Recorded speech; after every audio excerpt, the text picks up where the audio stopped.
मी या ठिकाणी वाळूजमधील अजवानगरमध्ये उपस्थित आहे। या ठिकाणी गेल्या काही दिवसापासून जबरदस्तीने आणि गुपचूप स्मार्ट मीटर लावले जात आहेत। स्मार्ट मीटरला लोकांचा विरोध आहे, तरी देखील 353 करू, अमक करू, तमक करू अशा धमक्या देऊन स्मार्ट मीटर लावतात। या ठिकाणी हे 32 कुटुंब आहे। यांच्याकडे नाशिकचे पाहुणे आले होते, अस्वले, आणि त्यांची छोटी मुलगी 7 वर्षाची आचल या ठिकाणी खेळत असताना एवढ्याच अंतरावर लावलेलं हे स्मार्ट मीटरचा बॉक्स, त्याला त्यांनी व्यवस्थित कनेक्शन दिलेले नव्हते। हे त्याचं बॉक्स आहे आणि या खंब्यावर ते लावलेलं होतं आणि आचल त्या करंट लागल्यामुळे चिटकल्यानंतर साहजिकच कोणीही लाकूड किंवा काठी शोधून तिला सोडवण्यासाठी त्या ठिकाणी प्रयत्न करतं, जे काही करायला पाहिजे तसेच या ठिकाणच्या आजूबाजूच्या लोकांनी केलं आणि आचलला त्या बॉक्सपासून सोडवलं आणि त्यानंतर अत्यावस्थ परिस्थितीमध्ये आचलला घाटी हॉस्पिटलमध्ये ॲडमिट केलं। आज तिचा डिस्चार्ज झालेला आहे, तिला घरी पाठवलेलं आहे, परंतु तिचा एक हात काम करत नाही, चालायला त्रास होतो, हाताला अजूनही मुंग्या आहेत। 7 वर्षाची आचल, तिला एवढा जबरदस्त करंट बसला। काल चिकलठाण्याला आमच्या अशाच शेतकरी बांधवांना करंट बसला आणि ते दगावले।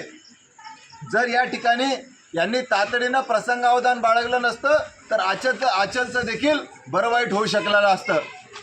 परंतु आचलला ज्या पद्धतीनं करंट बसलेला आहे आणि आचलची जी परिस्थिती आहे त्या परिस्थितीवरनं असं दिसून येतं की भविष्यामध्ये तिला काय अपंगत्व येईल की काय अशी अवस्था आहे। याला जबाबदार कोण?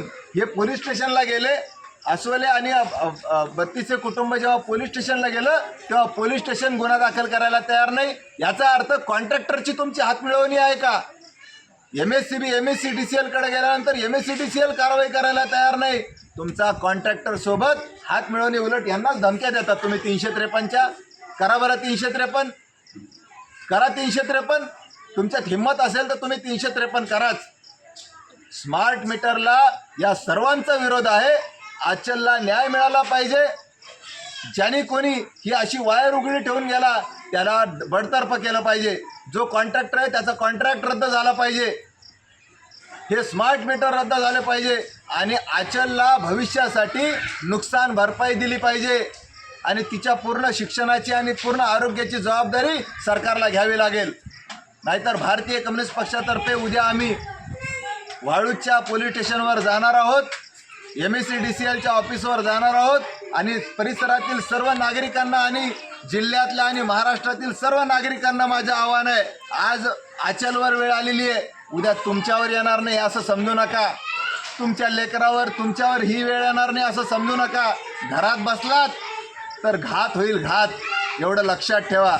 आज आचलवर पाळी आहे, काल आपल्या त्या चिकलठाण्याच्या शेतकऱ्यांवर पाळी होती, कदाचित उद्या ही आपल्यावर पाळी येऊ शकते आणि म्हणून उद्या दुपारी 1 वाजता दिनांक 18 जून 2025 बुधवार रोजी दुपारी 1 वाजता वाळूज पोलीस स्टेशन समोर सर्वांनी हजर राहावं आणि त्याचबरोबर 2 जुलै 2025 MSCDCLचं जे जुबली पार्क औरंगाबादचं ऑफिस आहे त्या ऑफिस समोर सगळ्यांनी हजर राहावं असं आवाहन मी करतो। मी ॲडव्होकेट कॉम्रेड अभय टकसाळ, भारतीय कम्युनिस्ट पक्षाचा राज्य कार्यकारिणी सदस्य।